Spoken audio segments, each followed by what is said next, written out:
Good evening, everyone, and welcome to this evening's exposure. My name is Annette Maglary. I'm the Education Manager at ECEBC. Thank you for joining us. I want to begin by saying that ECBC, as well as myself, we're honored to operate on the lands, waterways, and airways as the traditional unceded territories of the Coast Salish peoples, Musqueam, Squamish, and Tsleil-Waututh nations, and we thank all of them for having cared for this land. So thank you again for being here. And I'm going to pass it on to Megan Monpetit. Start us off. Hi, thank you so much, Annette. And thank you, as always, to our partners at ECEBC for facilitating these webinars. If you have any questions throughout the evening, there will be a question and answer period at the end, and you can pop those questions either into the chat that's available for the host and the panelists to see, or in the Q&A function. So it is my pleasure to introduce our speakers for tonight's conversation, Veronica Pasini-Ketchaba and Chelsea Han. Veronica is a co-director of the ECPN and a professor of early childhood education in the Faculty of Education and a director of the Interdisciplinary Centre for Research in Curriculum at Western University in Ontario, Canada. Chelsea Han is an ECPN community pedagogist. She has over a decade of experience working with children and families in elementary education and early childhood. Chelsea works as a pedagogist in 5 distinct communities in Northern British Columbia. And I'll turn it over to Veronica. Thank you so much, Megan, and thank you, Annette, and good afternoon, good evening, everyone. As Megan said, I'm Veronica Pasini-Ketchaba, and I'm here representing the Early Childhood Pedagogy Network. And even though I'm only here, my colleagues, Denise Hodgins, Kathleen Coman, Randa Qatar are also with us today, with Chelsea and I here. Like Megan noted, this is part of the conversation series, and it is through the conversation series that the pedagogists and us have conversations, a dialogue that begins to unpack some of the work that pedagogists have done throughout the year. I will not remember now what the number is. Perhaps it is number 5 or 6, Chelsea. But Chelsea and I will have a conversation tonight about, it is really a conversation that emerges from work that Chelsea has done, a pedagogical narration that has been titled Responding to Place and Thinking with Monsters. But we're not necessarily going to only speak about the pedagogical narration, but think about it in terms of why it has been created, how it has been created, and providing a lot of the context for this work, which is so important for pedagogists. Now, you cannot yet, for all of those in the audience, you cannot yet view the pedagogical narration, but at the end of this event, Megan is going to send a link where you can read the pedagogical narration, which comes in 6 parts. And hopefully by next week or 2 weeks at the most, the pedagogical narration will be available in the ECPN website. So with that, I'm going to begin by welcoming Chelsea and also asking the first question. And I think, Chelsea, as always in our conversations with pedagogists, it has to be about asking you about your context, the places in which you work. If you can tell us a little bit about, where do you come from as a pedagogist? Thank you, Veronica. Hello, everyone, and thank you for inviting me to join tonight to talk about the work that's ongoing in my pedagogist context in Northern BC. I'd like to begin tonight by acknowledging that I'm joining from the unceded territory of the Lheidli T'enneh, where I live with my family in the city of Prince George. And I'd like to lean on Elder Darlene McIntosh's reminder that Paleolithic evidence shows that the Lheidli T'enneh have been caretakers of these lands for over 9,000 years. And with that, I want to offer my gratitude to be living and working on these lands and the lands which surround it.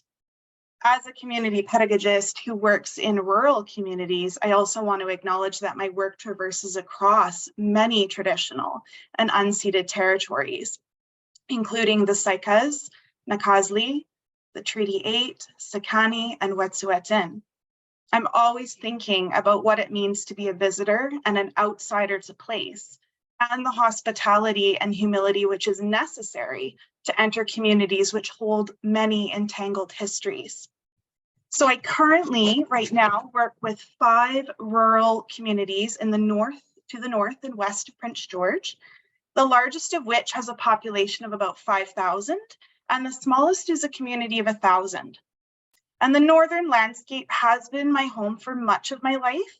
A little bit of context about me is that I grew up as the child of a mill worker.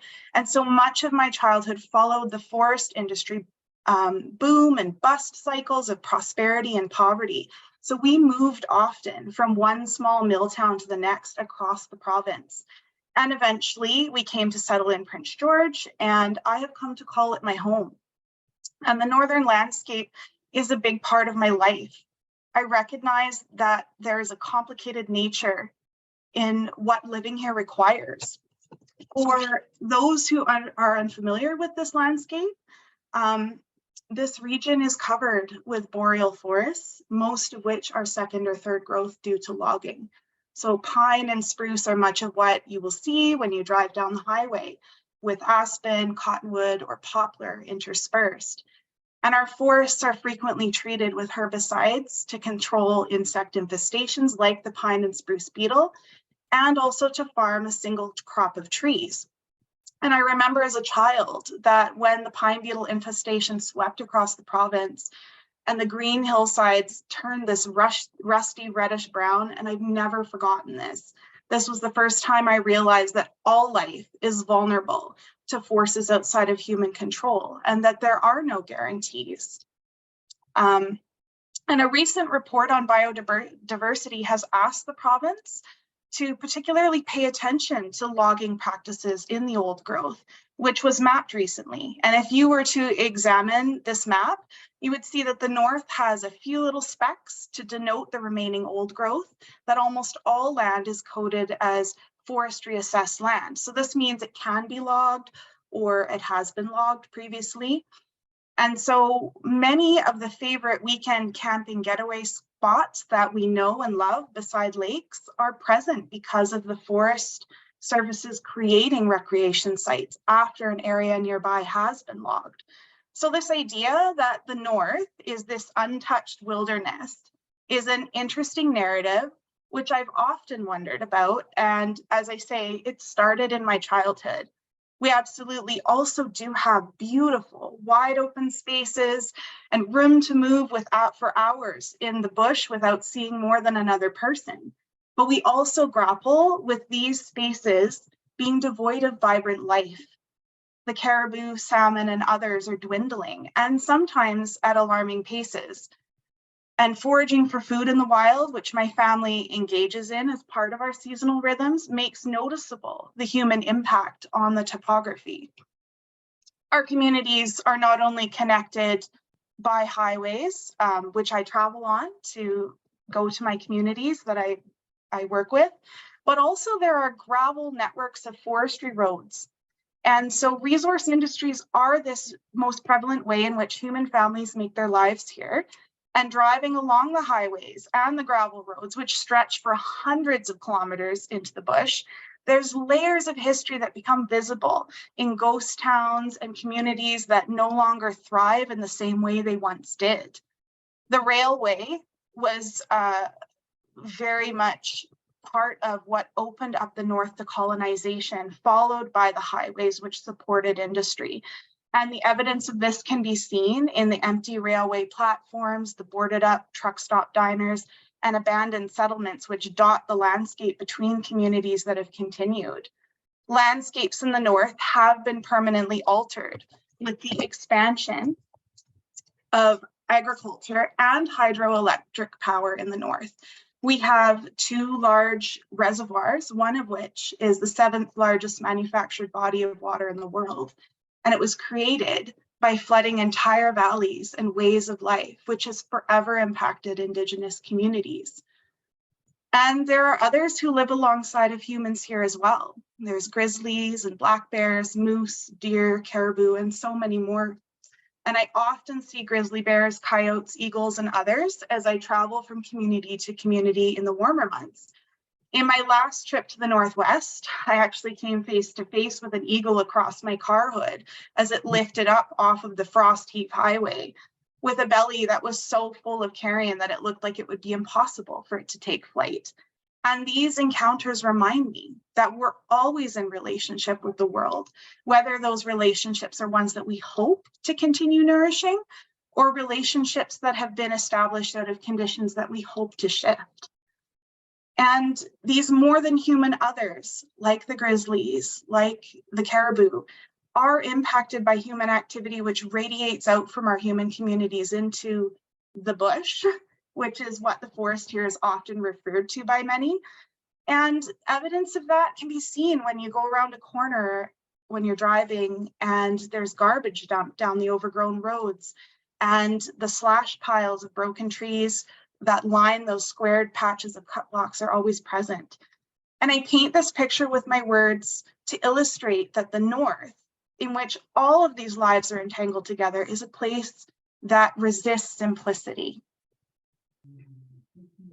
Thank you, Chelsea, for that very rich description of the place in which you work, the place that you travel far as you do the work of the pedagogists. And I know I've been working with you for a couple of years now, and I know how important this place is and how much your work is based on this landscape that you just described. And I'll ask you about your work in a minute, but before that, can you speak a little bit about who else do you think with as a pedagogist? You mentioned place, you mentioned more than human, the richness of this space, but anything else? Thank you. Yes, so to support my close thinking with rural northern places, I have leaned on the work of writers and commentators who also grapple with this idea that they are resisting romanticizing this place where they've grown up, where they choose to make lives. And they also want to demonstrate through this resistance of the dominant narratives of the North that they love this landscape and its inhabitants. They love this place. And I needed to situate myself within a very particular context, one which cannot be taken and applied from other topographies or ways of thinking.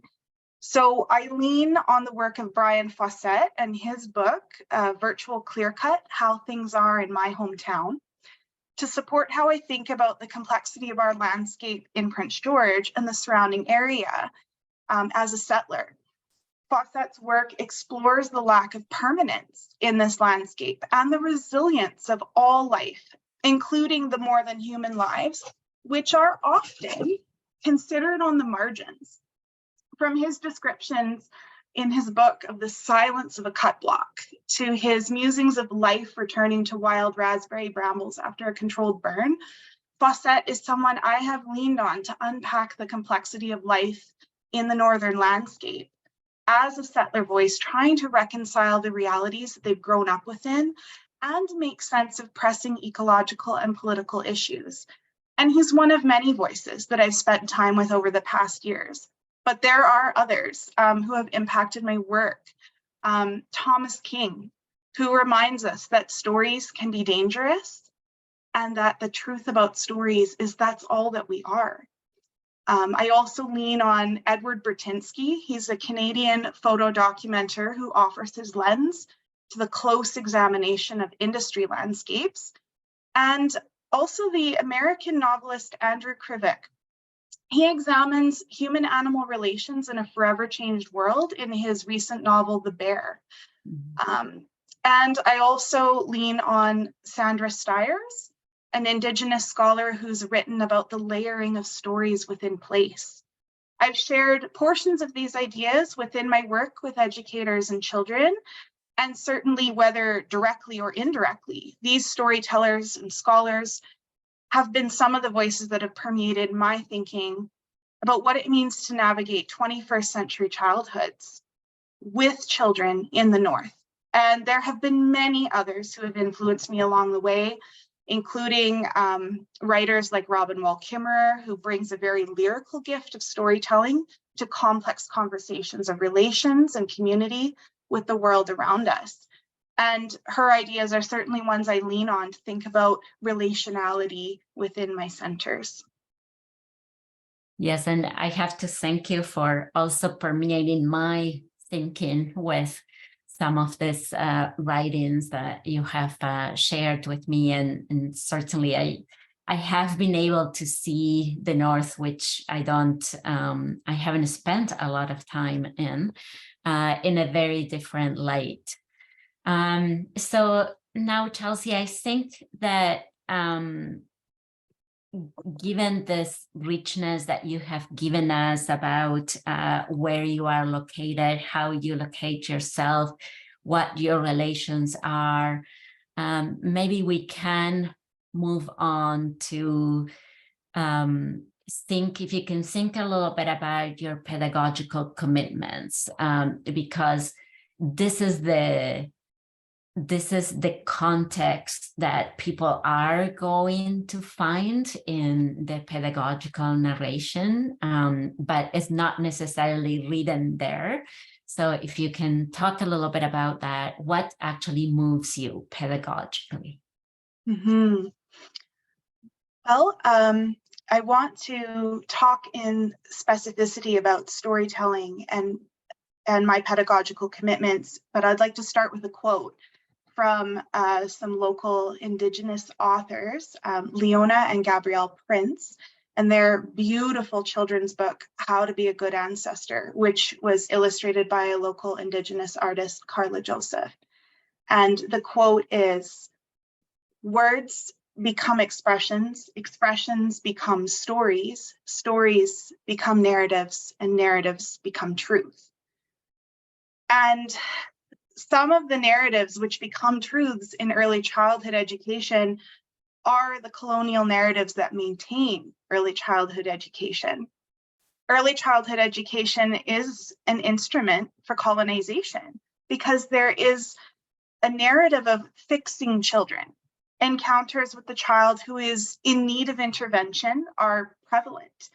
And this discourse, and I'm sure we can all think of moments and times where this discourse of intervention is so common. There are, of course, many similarities between the discourses encountered across the province of BC and beyond, but as a pedagogist, I read those discourses within the context of the North, and colonization happens in a different way in the North than in the South. Because of where we're situated. So I am interested in the specificity of how we disrupt these narratives that have become truths in this place. And because I'm interested in storytelling and the implications of narratives in early childhood education, I pay attention to stories in a very critical way as a pedagogist. I'm informed personally by my passion for stories. Stories about this place have been an important part of my life since I was young. And growing up, both of my parents and many of my extended family were amazing storytellers. So I still remember many of the stories that I heard throughout my childhood. And from an early age, I understood that stories could shape worlds because my own world was full of mythical creatures and historical moments and complicated relationships that were passed on to me through story and which permeate how I moved in the world and how I continue to move. So as a pedagogist, I now am also attending to feminist engagements with storytelling. But I also live with the tension that many male voices are prominent in Northern narratives. And I make a choice to engage with feminist notions of storytelling, which invite voices often unnoted, and notions of storytelling which attend to who's included and who's excluded from storytelling, whose stories are told, whose are silenced. An example is that many of the stories in the North are told from male perspectives, including the ones which have been my thinking companions to encounter the specificity of Northern lives. As I mentioned earlier on with the list of authors and writers that I think with. So I wonder how women and children's stories come to bear in making worlds in the North. And I also commit to noticing the kinds of stories that we tell as a society, how children are hearing these stories and being shaped by them. As mentioned previously, we have narratives which we are steeped in early childhood education, the narrative of the lacking child or the education as fixer or educator as fixer. And because I want to transform this perception through curriculum work, I enter with intentions to nourish space for children's voices to be heard and for their perceptions of the world to be taken seriously. And I do this by paying attention to stories on multiple levels within the Early Childhood Center and community. I notice the narratives which are important to educators, the story of child development, the story of school readiness, the story of emergent curriculum. And I notice the narratives of the broader community as well. What kinds of citizens are visible here, hoped for here, or nourished in this particular place? And paying close attention to stories which may not always be noticeable to many. The stories of the particular lands that the center is situated on, or even the stories of the trailer park cats who dig up the child care center garden, but also who invite themselves as companions to classroom adventures in the community. I commit to giving space for children to tell their stories through drawing, speaking, movement, or other ways, and then amplifying these stories to create transformative possibilities. In particular, I'm interested in the stories which children tell about the worlds they are making. I notice that children's stories of place offer an in-between or a liminal space to imagine possibilities. As an example, in one community, children and I have been thinking about the lake outside of their classroom that they can see from the window. We've been drawing not only the lake as we can see it, but also what might be under the lake.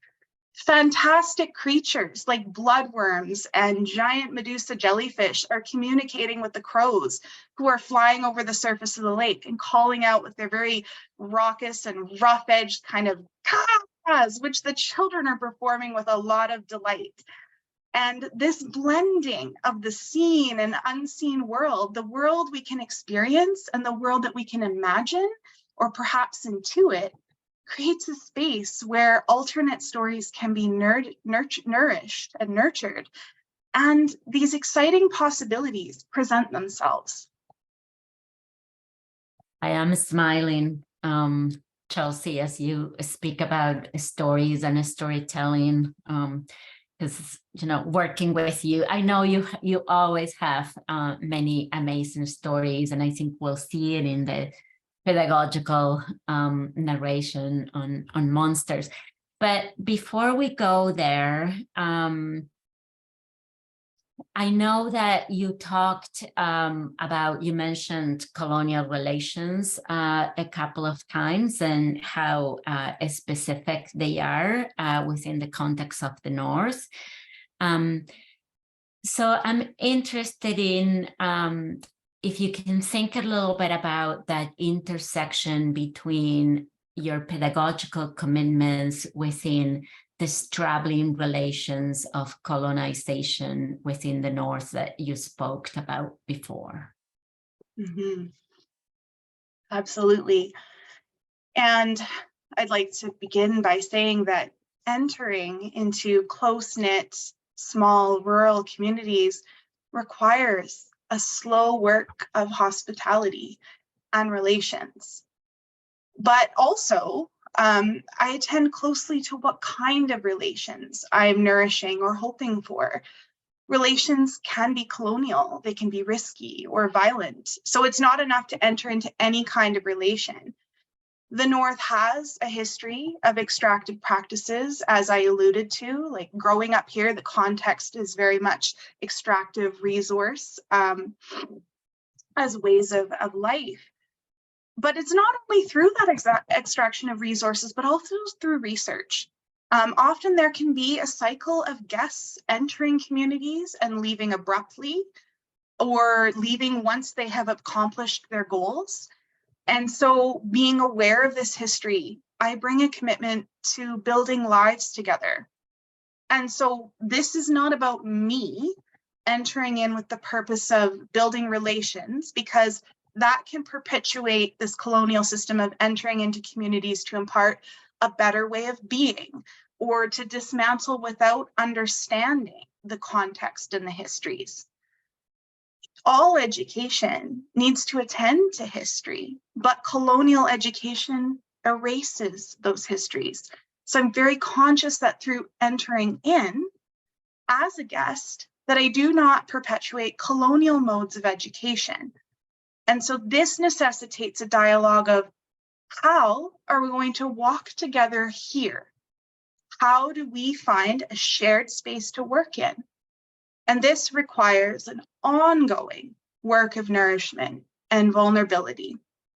So, for example, during the pandemic, relationship building it took a long time. And it began with Zoom and phone calls to early childhood centers, checking in and having conversations with center directors about conditions, and then slowly building rapport with educators through Zoom visits to the classroom. And this was very challenging. But I am so thankful for the openness of those centers who invited me in during trying circumstances. And so in March of 2022, which is actually not that long ago, I began visiting communities in person. And I travel approximately about 1,500 kilometers each month between March until November. And then I connect with centers using a virtual method during December through February. And this paying attention to and the slowing of rhythms to think about the winter months in the North and the very specific context of that reminds me of the concept of wintering, which Catherine May writes very eloquently about in her book. And so during the winter months, as the snow is deepening and the light wanes, we slow our pace to engage in what Catherine May calls a radical act of survival in these harsh conditions. In one of my most northern communities, winter lasts over a full 2 months longer. And educators and children feel this change so deeply.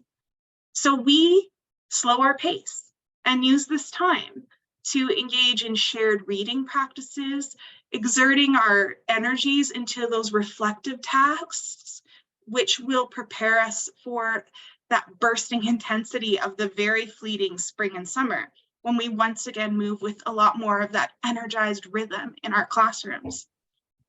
And I say that also recognizing that every center is unique in their context and history. They're separated by hundreds of kilometers. So my work in each community is different. And so that example I just gave is very unique to that northern community being so much further north than the others.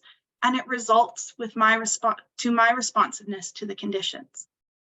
For some communities, the distance that I travel requires me to stay for a lot longer. And it shifts then how intimately I come to know that local culture. in the town where this documentation that everyone will get a chance to see at the end of our webinar, in that community, I stayed for up to 4 or 5 days at a time because the center has multiple sites and classrooms that I'm working with, and they have such a farther distance from my home office. So being situated in the community each month there allows me to get to know the surrounding landscape and the culture and form different kinds of relations. As a guest in communities, I'm also paying attention to hospitable relations, which are offered to me, and how I might then offer hospitality in return, creating conditions for reciprocity in our relationship. One way I might do this is by bringing a gift of food for a center, or sending a package in the mail between my in-person visits to support the ongoing work in the classroom. And if I'm staying in a community for multiple nights, we might plan an in-person educator gathering, which includes us having an evening meal so that we can gather and discuss curriculum while eating together. This process of gathering and eating and slowing down, and this idea of preparing food for others, is a practice that I've embraced from my own history of growing up in rural and close-knit communities. And I honor the situatedness of each community by purchasing or trying to prepare foods which are local, if possible. And sometimes that isn't always possible as well, given the conditions. But nourishing our bodies while also nourishing a dialogical space continues to build relations within the community and invites us to spend time together outside of the managerial tasks, which, for example, a center staff meeting often makes possible. Thank you. I think that, Chelsea, we are now with you in this center's negotiating, moving through all of these tensions. So I think that is now time. Tell us about Monsters Transforming a Place. What happened here in the center in Houston in the past 12 months? Absolutely. So this is an inquiry about place, which engages children to think about the place where they live through monsters and other magical creatures, which they invent and experiment with. And the pedagogical narration, Monsters Transform a Place, came about over, actually it was longer than 12 months, it's been almost 2 years, as we attended to drawing within the classroom and paid very careful attention to what was emerging as children gathered collectively to draw. Over the months, strange creatures began to emerge, which were connected to the land near the Early Childhood Center. And we, in response, moved beyond the walls and fences of the center to the landscape surrounding us to engage more closely with the place. Lovely. So everything that you have told us before about place, about the North, about your own pedagogical commitments or around storytelling come together in this narration, I think. So I think it was a beautiful introduction. Now, what about the pedagogical significance of this inquiry? As a classroom, we, as the pedagogists and educators in this classroom, we committed to slowing down and paying really close attention to what was happening through children's drawing stories. And through this careful attention, we began to see and document the ways in which children encounter the place that they inhabit and the interactions that were happening with the more than human inhabitants the children encountered. And so we carefully, as pedagogists and educators, we carefully, slowly engaged in this process of curating our different processes together. So choosing what we would do together, which opened up children to think and feel and narrate this place in different ways. We made decisions to spend time on the riverbank and in the forest and draw together what we were noticing. And we returned to our documentation continually to make decisions of where to move next. And so through relating and narrating their place differently, this provided opportunities for children to reconsider their own place in the world, as well as their relations. Children noticed traces of a proposed monster throughout the community, which opened up space for us to consider whether we can come to know something or someone that we can't encounter physically. We began to have questions about how we could come to know a creature which resists being encountered, or how we might offer gestures of kindness towards such a creature. And so creating this collective knowledge of monsters nurtured spaces to resist consensus. We didn't all agree about who or what the monster was, or even if it did exist. And so without conforming to these presupposed outcomes of what or whom the monster might be, children negotiated not only meanings, but relations. So through this consistent dialogue and returning to traces and previous ideas, children could expand on the theories they were building and experiment with many possibilities of a monster who was living in the forest or under the water in the river, or what might be required for that monster to live in that place alongside of other inhabitants. So through this, children encountered the complexities of this community through this richness and the shifting conditions, because what happens to the monster when the river water might be high? Or how might the monster move between the riverbank or the field, which is closer to the early childhood center? It opened up a lot of possibilities for ongoing dialogue.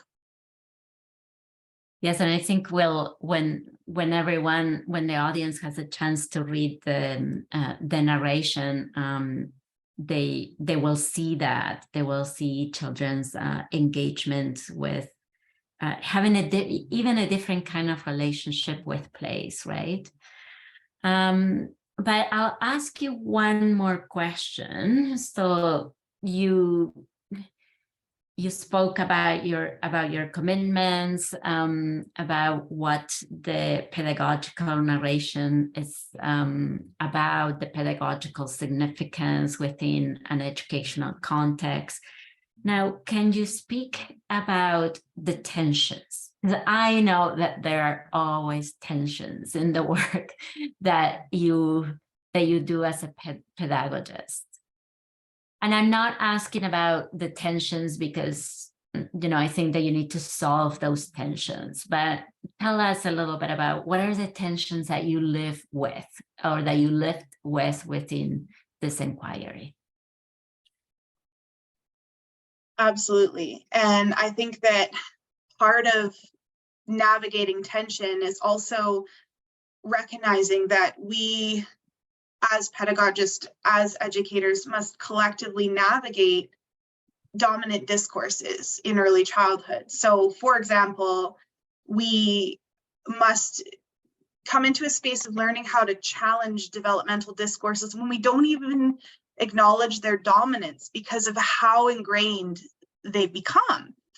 And in this project in particular, there was a tension that emerged through thinking about our documentation, about the photos, about this process of drawing, and the topic of monsters with children. So from a developmental perspective, this wouldn't be seen as appropriate to stay with monsters. And indeed, this was a common resistance, which we needed to continually work through. Because this idea that children are very innocent and that monsters are only scary or only inappropriate is something that just we always had to keep coming back and working through this as children continued to draw and think and be in search. And Another discourse that is difficult to navigate is the idea of curriculum making. How do we make curriculum? The processes to create curriculum in this way, in Thinking with Monsters, was unfamiliar. We often think about curriculum as moving from activity to activity or the scaffolding of children's abilities. And curriculum making goes beyond scaffolding from one proficiency to the next, because it offers spaces to let go of some of those handrails altogether. In curriculum making, we're not coming in to apply a prescribed set of outcomes. And so I feel like sometimes curriculum making gets lost in the discourses of developmentally appropriate practices. And I notice that educators may feel hesitant to experiment beyond the boundaries of development, because this is also a narrative which is upheld as the educator's role, as the imparter of concrete tasks which inform established societal knowledges. And this is, of course, not a lack at all of educators themselves, but of our field of early childhood education, because we are very steeped in the ideas and practices of psychology as the method of teaching. So that was definitely a tension that continues to be part of the work. We have not solved that.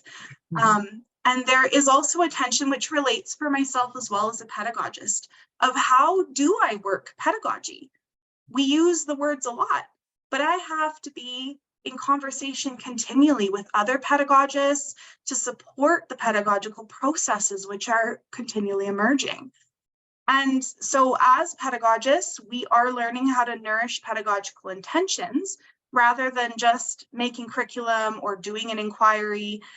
I work at not becoming pigeonholed into my role as a curriculum maker, but as a pedagogist who thinks broadly with the ideas that I began our conversation with previously, thinking through these really deep ideas, these broad themes, and through pedagogical intentions, situated work that's informed by educational questions.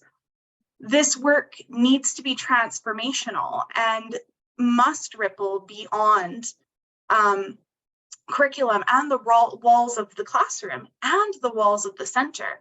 This is world making in constant dialogue and movement. So there is a tension in this because we do not have a blueprint or a roadmap to follow, because we're resisting creating more of the same structures which are present in our world.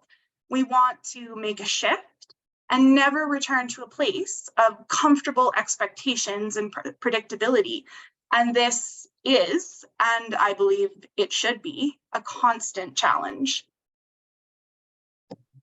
Thank you, Chelsea. Certainly not easy work, but I can also hear the passion that you have for this work and how you are creating a path for what it might mean to do pedagogical work in the North, which, you know, from our position in the ECPN, it's really beautiful to see.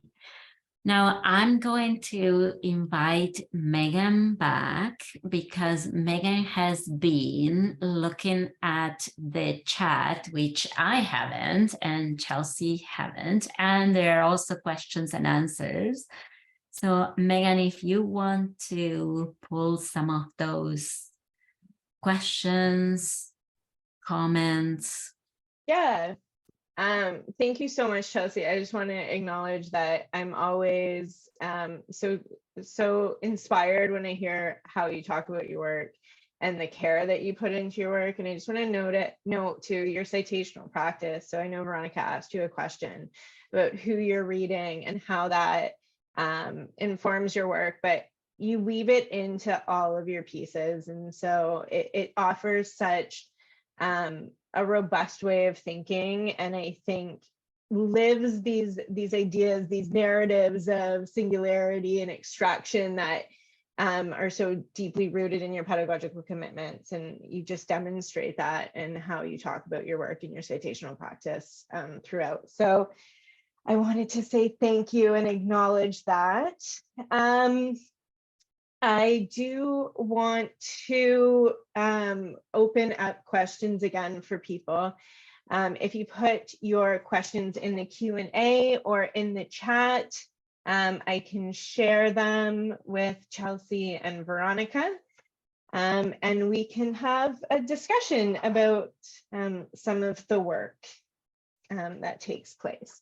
So I'm going to give folks a second to start putting their thinking in the chat, because I know there is so much and it's such rich work. So, but I'll start off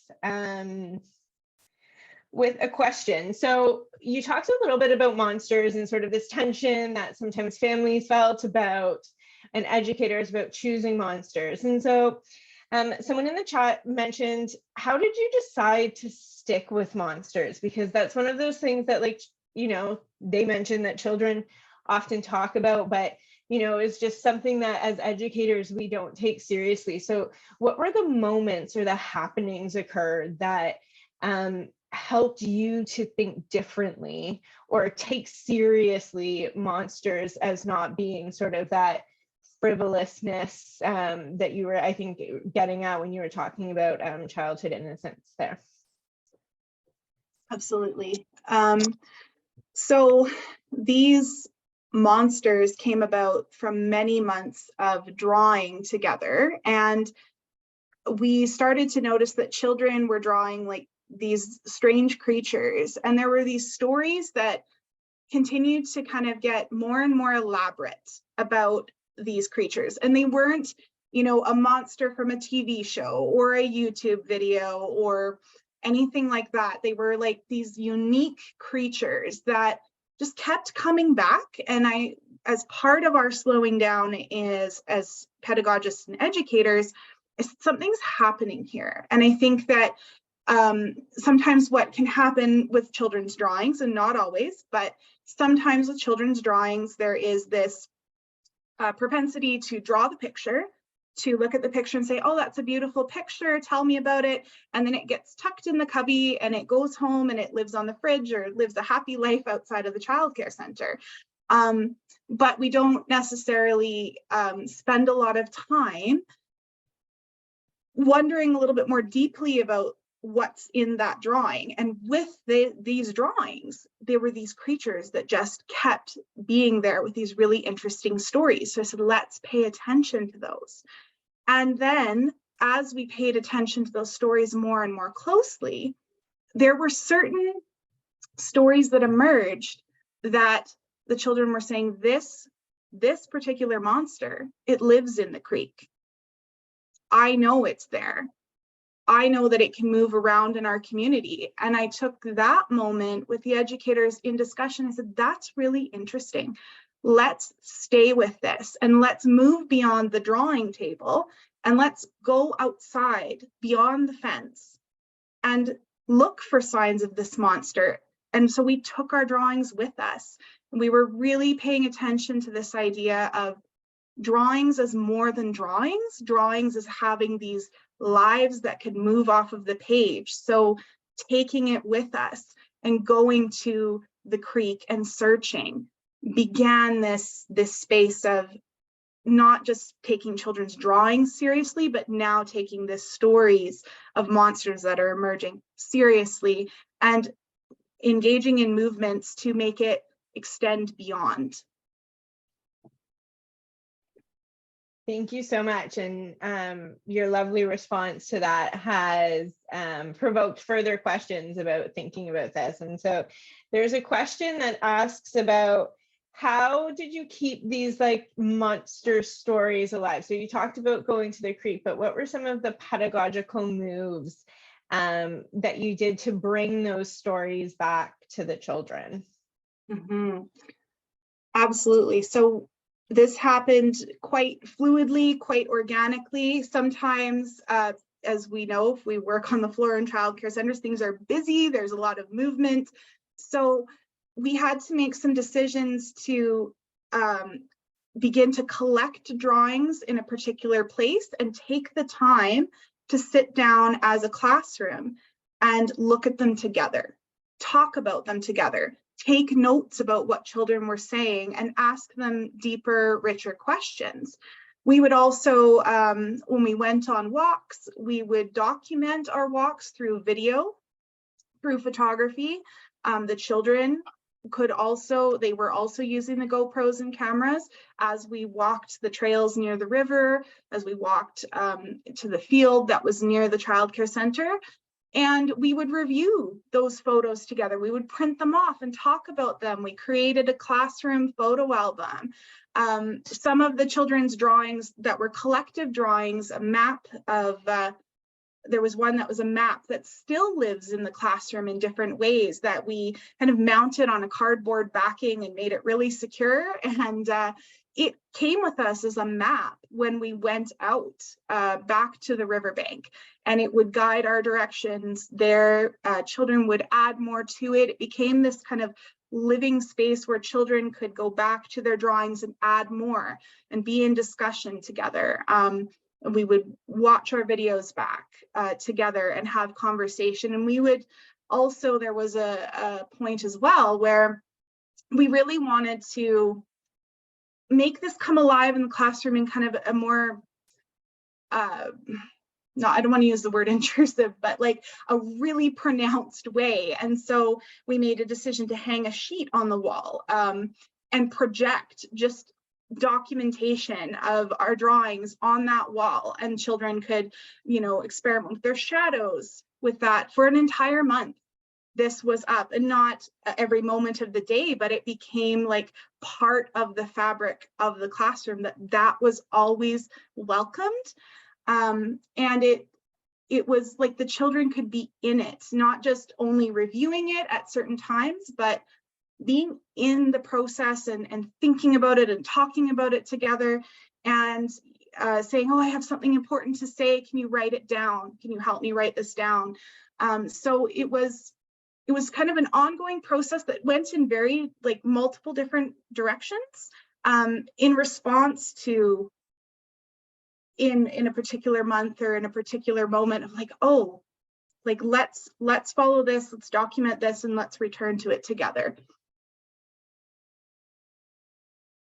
Also, it reminds me that, you know, I don't think that the children were really interested in finding the monster, but in actually keeping and maintaining the stories alive, right? To continue to work through those stories and create richer and richer narratives.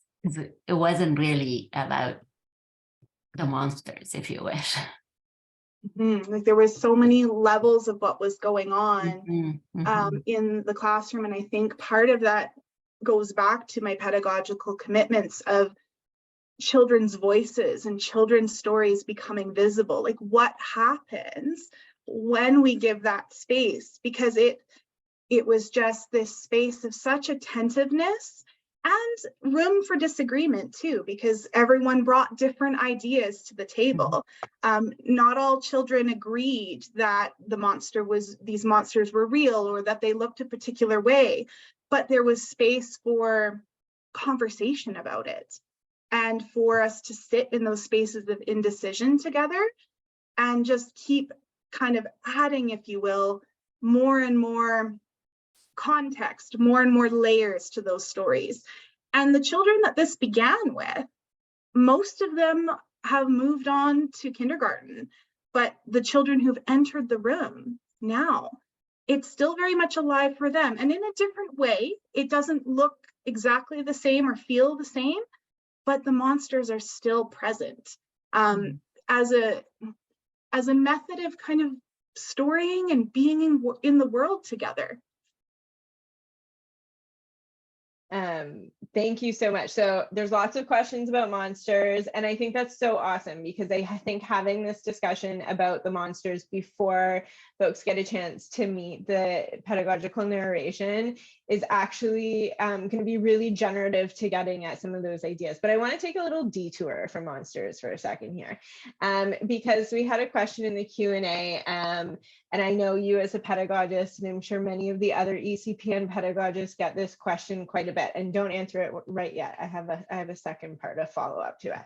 So the question is, what is an ECPN pedagogist, or how would you describe the role of the pedagogist? And so why I want to have like a little break there is because you just did that, and you just did that so situated within your work. So I just want to draw that attention, that, and because we do get that question, like what would it look like if I worked with a pedagogist? But those moves that you made of responding and different forms of documenting, and what you were speaking about earlier about the different ways that you were bringing people together.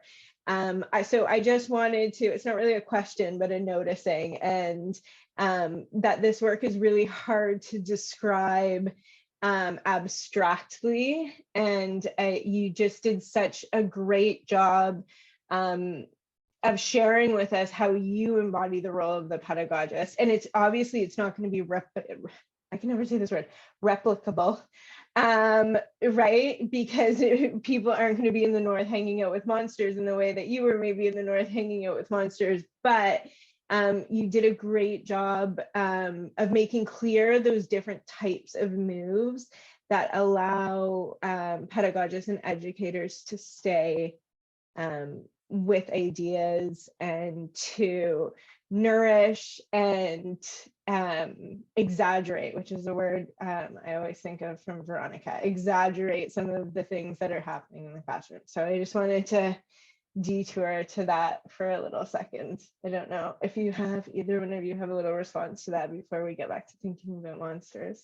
Well, I was just going to offer as well, Megan, I love what you've just said there, but also I've had this conversation in some form with even educators that I work with from different classrooms, saying, you know, kind of questioning, so what will it look like when we start something in our room? And I say it shouldn't look anything like what I've done in this classroom here, because this is so particular to these walls and this community within these walls, in this place. Next door may look completely different, because we have to begin that space of building relations together in a particular way, in the ways that I referenced, not just building any relations, but building these relations with the hope for transformative educational movements. And it will be informed by who's in that room. What are the histories and stories of the children in that room, the educators in that room, and how are we going to walk together here? So there's no easy answer. There's definitely not, but I also want to put you back into that conversation too. So although they might not look exactly the same in each room, because they won't, right? But that you bring, and as you demonstrated in your conversation with Veronica, you bring a really grounded pedagogical commitment to your work that, you know, thinks with land, thinks about relationality. And so that's going to be present in like that's what, I think I've said the word grounds a lot tonight, but that's like what holds you or ties, brings you your essence into all of the inquiry work as well, and your thinking in the different spaces. Okay, let's go.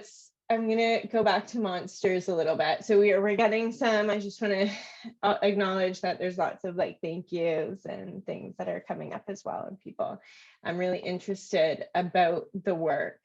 And so there's the question that, and I think you've probably got this a lot too, and were the children scared of the monsters?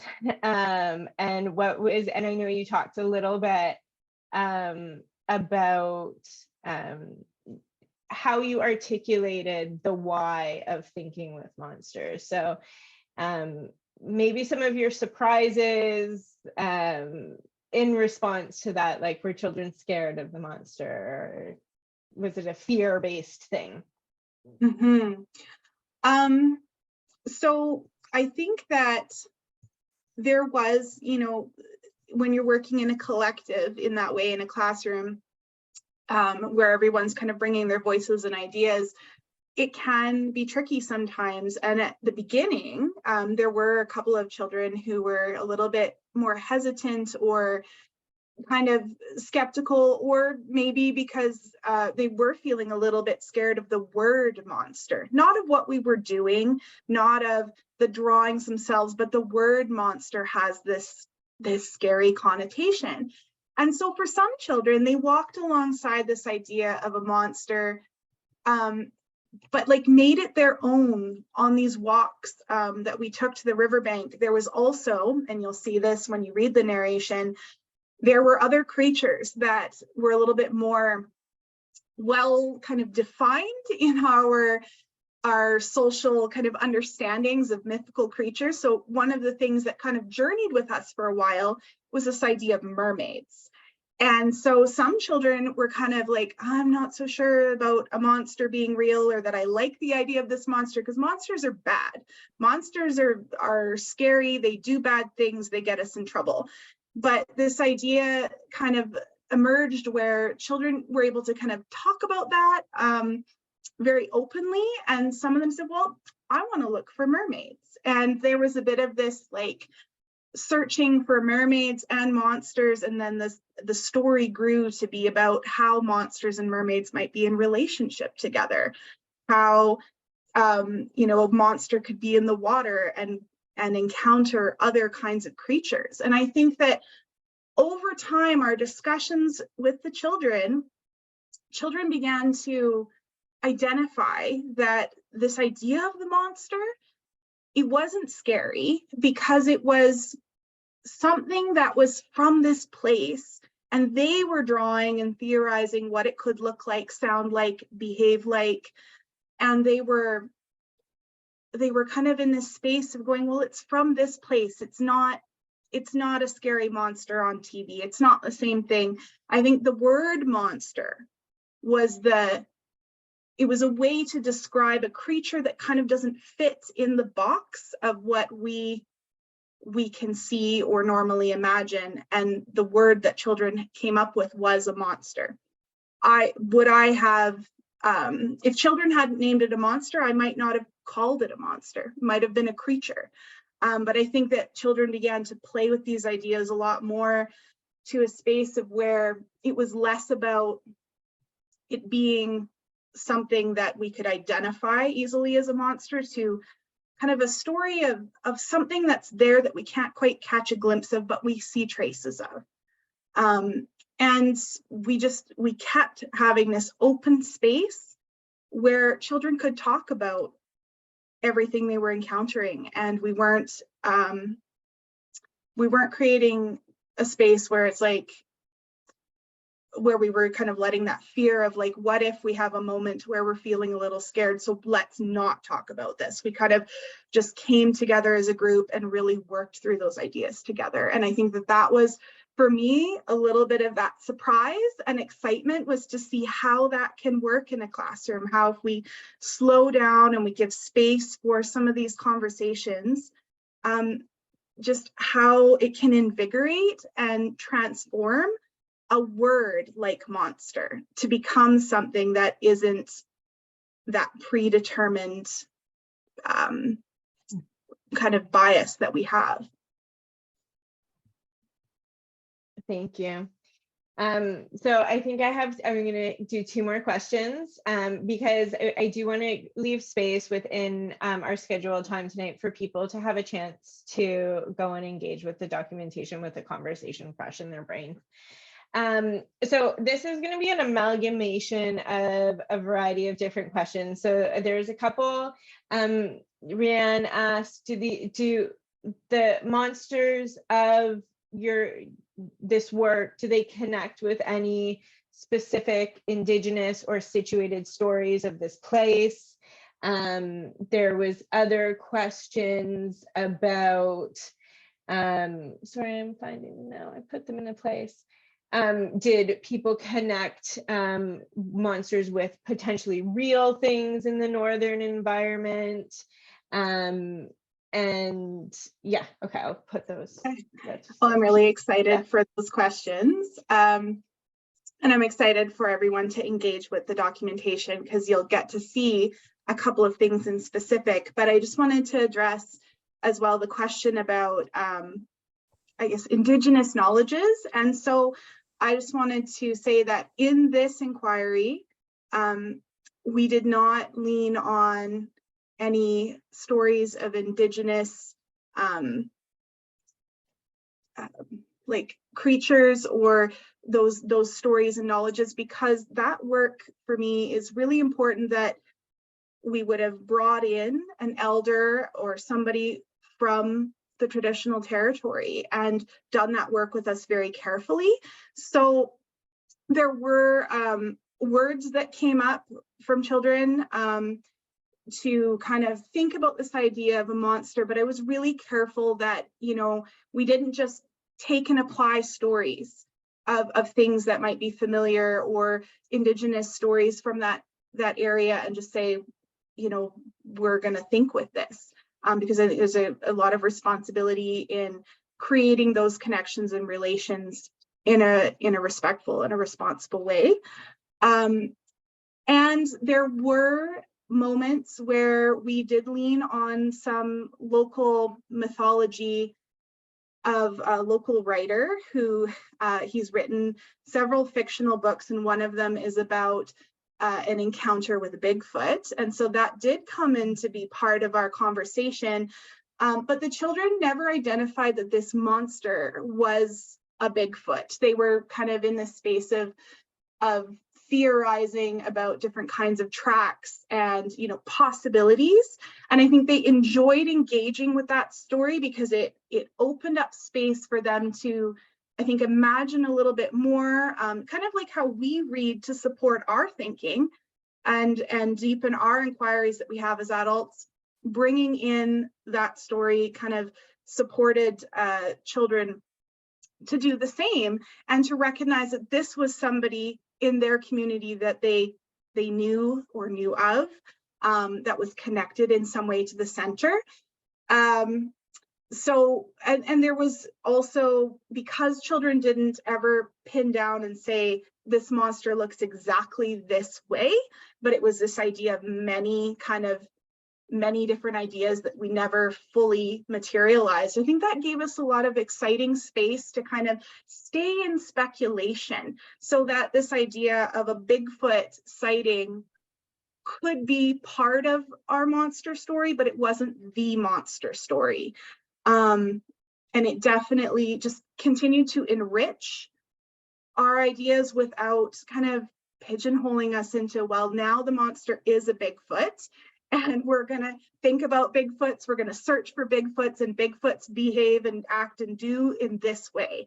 Leaving it kind of open, the ideas kind of weaved in and out, and I really loved that fluidity. And I just really think that was something intentional as well, that we made a choice as educator and pedagogist to do, was to allow that fluidity rather than, you know, saying, oh, we're talking about Bigfoot now, so this must be where we're going to go from here.